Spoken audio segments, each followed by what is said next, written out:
Welcome to The Explainer. Today, we're unpacking a roadmap that is highly technical, absolutely fascinating, and, honestly, completely vital to national security. We're talking about the NSA quantum computing strategy for 2026. Now, the National Nuclear Security Administration has an incredible mission. They have to ensure the safety, security, and reliability of our nation's nuclear deterrent. But they have to do it without ever resorting to underground testing. To pull that off, they rely on simulating the physical world at a level of detail that honestly borders on science fiction. But here's the problem. Classical computing is hitting a hard wall, and quantum computing, well, that's the key to breaking right through it. Okay, let's dive into this with a quote that I think sets the stage perfectly. There are only two ways to react to exponential change: too early or too late. The NSA report actually uses this exact quote to establish a profound sense of urgency. You see, the timeline for quantum computing hardware is compressing really fast.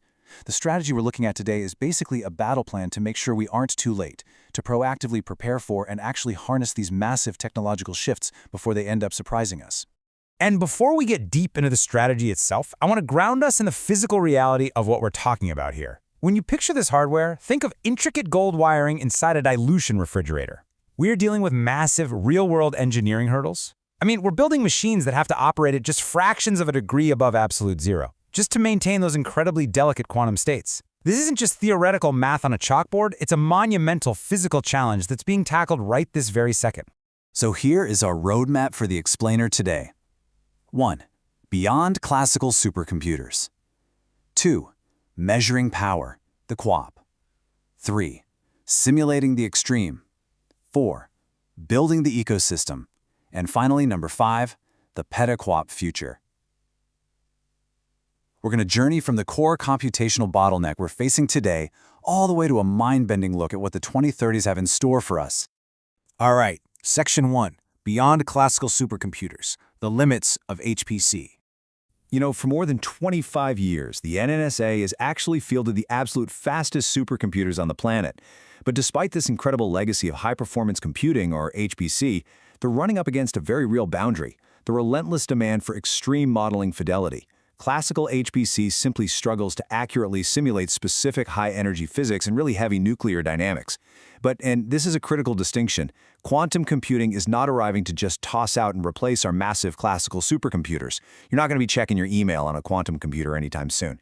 Instead, quantum is going to act as the ultimate, highly specialized coprocessor.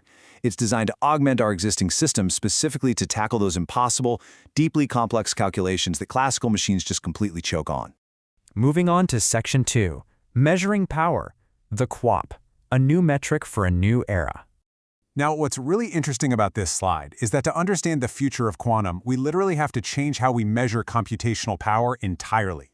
Enter the QOP, or quantum operation. Simply put, a QOP is a single step in a quantum program. But the true metric is how many QOPs a system can execute before errors corrupt the outcome.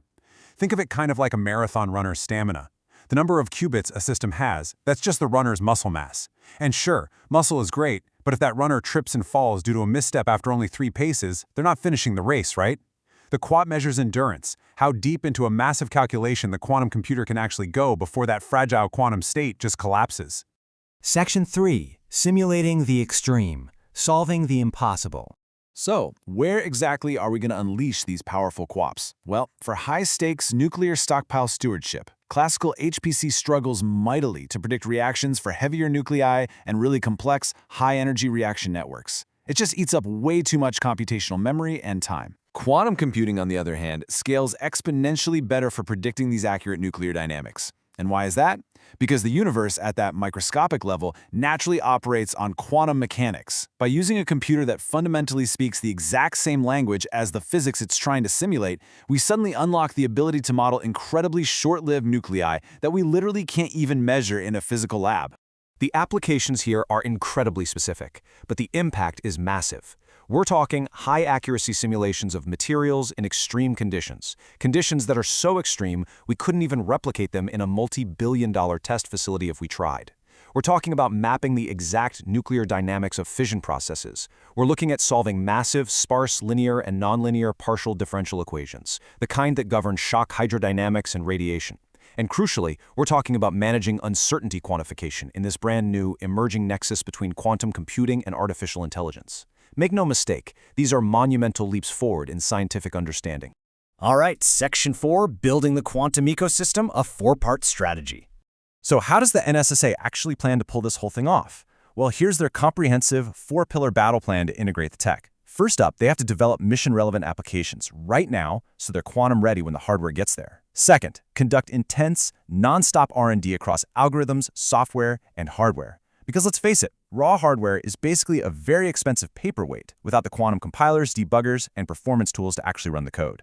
Third, actively engage vendors and partners through open testbeds. And fourth, aggressively build up knowledge in a pipeline of talent. You need brilliant human minds to program these wild systems. And that actually brings us perfectly to the human element.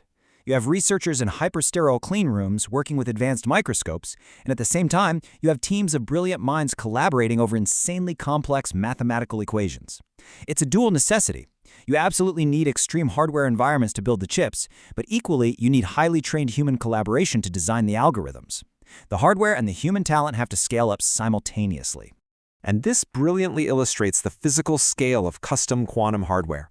Imagine a staff scientist holding up a tiny, custom-fabricated 3-qubit superconducting device right between their fingers.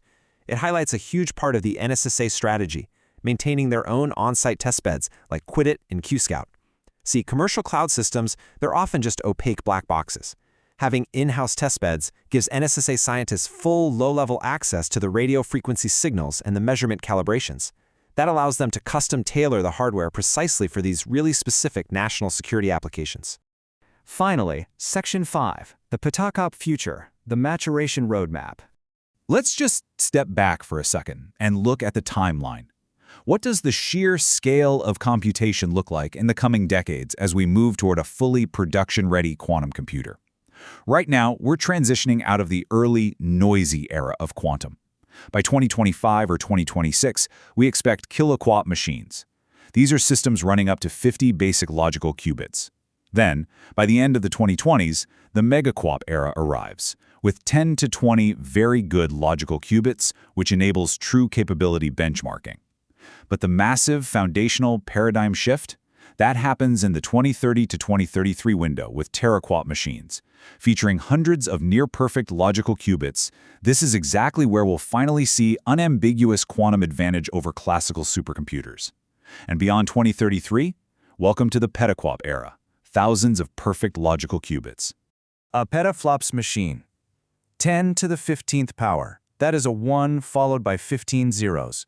We are talking about a fully mature quantum supercomputer capable of performing 1 quadrillion operations flawlessly before a single error occurs. The breathtaking scale of this capability just cannot be overstated. It represents the successful transition of quantum computing from being a massive, theoretical physics experiment into a reliable, foundational tool for national security. Which leaves us with this final thought. The NSSA strategy makes it crystal clear that we are on an unstoppable path from today's tiny, noisy chips to tomorrow's petaflop supercomputers. So, when these machines finally arrive and unlock the capability to accurately simulate the very fabric of the universe itself, what impossible problems will we solve next? Thanks so much for joining me on this explainer. I really hope this sparked your curiosity to learn even more about the quantum frontier.